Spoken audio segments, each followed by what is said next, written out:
Bro, I know that this lighting is not better than the previous video. Not only is it not better, it's worse because it's nighttime and I made no improvements. Bro. But I am here. I am being consistent. I have shown up for myself. My therapist will be very happy about this. And you are here. I don't know who's actually showing up for this train wreck. I want to say thank you to everyone who commented and who responded to my last video. I am not going to ugly cry again. You know, when you are in the depths of despair, when you're having a depressive episode, when you are having a really challenging time in life, it's very difficult to remember that there are people who love you and who are there for you because you just don't have the energy to reach out, you know? But I'm just so thankful to know that when I fall again, because I will fall, we will all fall again. It's necessary for growth and to learn the lessons that we need to learn. When I fall again, I am so comforted to know that I can fall on soft ground, you know, from everyone's support and encouragement. It just means so much to me. So thank you. Thank you, thank you. I feel like I'm going to be expressing gratitude in every single video. I hope that you guys don't get tired of that, but I have so much to be grateful for. I just want to be aware of all of those things. There was a time very recently when it was very difficult for me to be aware of the bright spots in life, you know? So I'm taking it all in. Oh my gosh, again, bro, let me get tissue. So, in a few weeks, I am approaching two very important and bittersweet anniversaries in my life. The first is the anniversary of my grandmother's passing.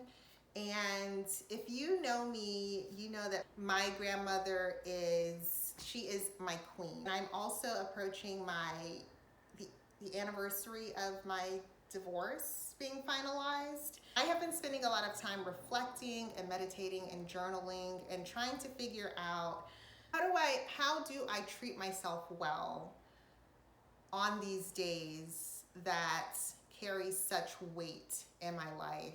I don't know how to honor myself with that. I am planning a trip to New York, so that should be pretty cool. But as I was just thinking about those two events coming together, I was reminded of a conversation that I had with my grandmother many years ago, and she offered me some advice that I did not take.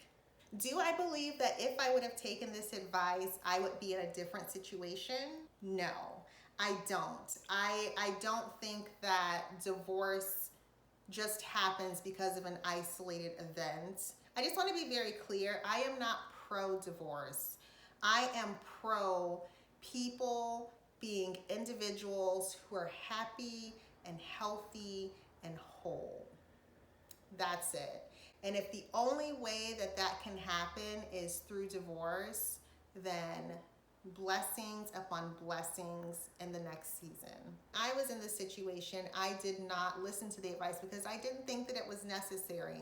But now, of course, hindsight 2020, I realized that if I would have listened to that advice, I don't think that it would have changed the outcome of my marriage, but it would have made the path easier for me. Let me set the scene for you. It was my son's first birthday, and my ex-partner and I had just moved back to Florida. We had spent some time in Chicago because I was studying at Loyola University. I was pursuing my master's in clinical social work, and I decided to leave my program after I had my son because it didn't make any sense financially. I had these massive student loans, and the childcare program at my school was full. There was a wait list. My ex-partner's business was just becoming a thing, and I didn't have any family or real support while I was in Chicago to help me with childcare. So I became a stay-at-home mom. I was also pursuing some acting while I was in Chicago. So it was a very exciting time for us. But when we had my son, I was experiencing what I now know is postpartum depression, untreated. And I really just needed to go back to the comfort of something that was familiar. And for me, that was going back to Florida. We bought this house and it was our first home. It was super exciting. I never saw the house before we bought the house. I mean, I saw it like in pictures. Anywho's, we had this house. My son's first birthday is kind of our first time stepping out as adults. You know, we're married, we have this home, we now have a child. I just felt very grown up. And everyone's having cake and they're swimming in the pool, and my grandmother pulls me aside and she says, "So, when are you going back to teach?" Prior to pursuing my master's degree, I was a teacher. My degree was in elementary education. She asked that question and I am baffled. Like, Grandma, I'm momming right now, you know? I just explained to her that we were in a really comfortable place and I didn't have to work right now, and my ex-partner's business was going so well. Also, I would lose out on time with my child. And again, hindsight 2020, but this is also under the umbrella of me experiencing extreme postpartum depression and anxiety. I had such anxiety about leaving my son, but I also had such anxiety with being with my son 24/7. It's a very tough space to be in when you always need a break and yet you feel like you can't leave, you know? So my grandmother was really pressing this issue, and she finally said, "You don't see now that you need to, but it's very important for you to figure out what you're going to do and to do it." I was really upset with her because I thought that what she was insinuating was that we would get a divorce and like, what would I do, you know? She loved that I was married. She loved my ex-partner. She always told me just how proud she was. And so I know that that is not what she meant, but that's what I took it as. And now I see how beneficial it would have been for me. When you're in a partnership and one person takes on the responsibility, whether willingly or through conditioning, to meet everyone's needs, you create a very strange dynamic. Home for my partner, I believe, was a place of refuge, and home for me became responsibilities and low-key prison. Part of me thinks like this sounds so privileged, and it is. It is such a privilege to be able to stay at home with your children. It is an extreme privilege, and honestly, I love and I value and I cherish that I was able to be at home with my kids during the beginnings of their formation, and I was able to be so active in their development. But I wish that I would have had something for myself, you know? When my son was about 2 or 3, when he was 3, I began to dance again. I was slowly starting to feel like myself. Again, postpartum depression, physical changes with your body, energy. My son didn't sleep through the night until he was probably like 2. I breastfed until he was 18 months. There was this depletion. I am still to this day trying to restore the nutrients and minerals in my body. The amount of supplements that I take, it's ridiculous. Long story short, the thing that paralyzed me the most as I was going through the initial stages of divorce, and that kind of haunts me now that I have to push down and like release, is that I feel like I have nothing to show for myself. I sacrificed so much of my youth and so much of my energy and so much of my time for my family. And I remember being alone in my home for the first couple of nights after my partner and I separated, and feeling like the only thing that I've done in the past 11 years of marriage that is worthy of anything is that I was a mom. And of course, that's huge, right? But in terms of my achievements and my success and my contributions to the world and my use of my talents and my abilities and my potential, I put all of my energy into making sure that my kids were thriving and my partner had the space to thrive in his career and with his ambitions and with his company.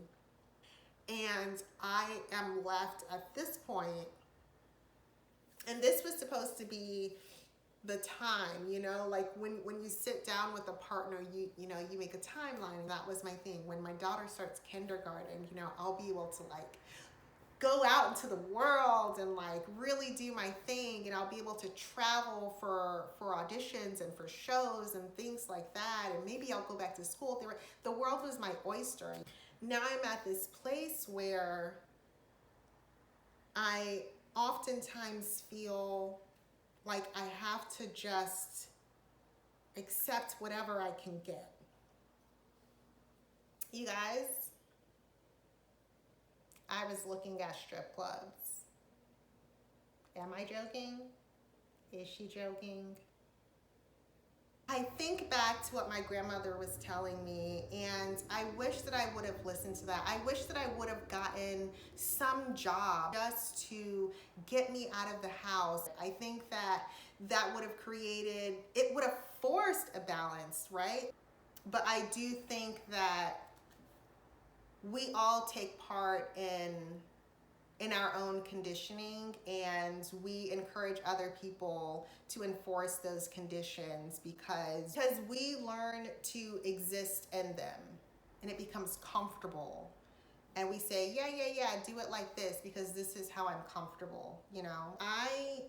I just really want to encourage women especially to find your own space, create your own space. I recognize, and please don't come for me, I recognize that I have such privilege with being able to stay at home and be the primary caretaker for my children for so long. I am not complaining about that.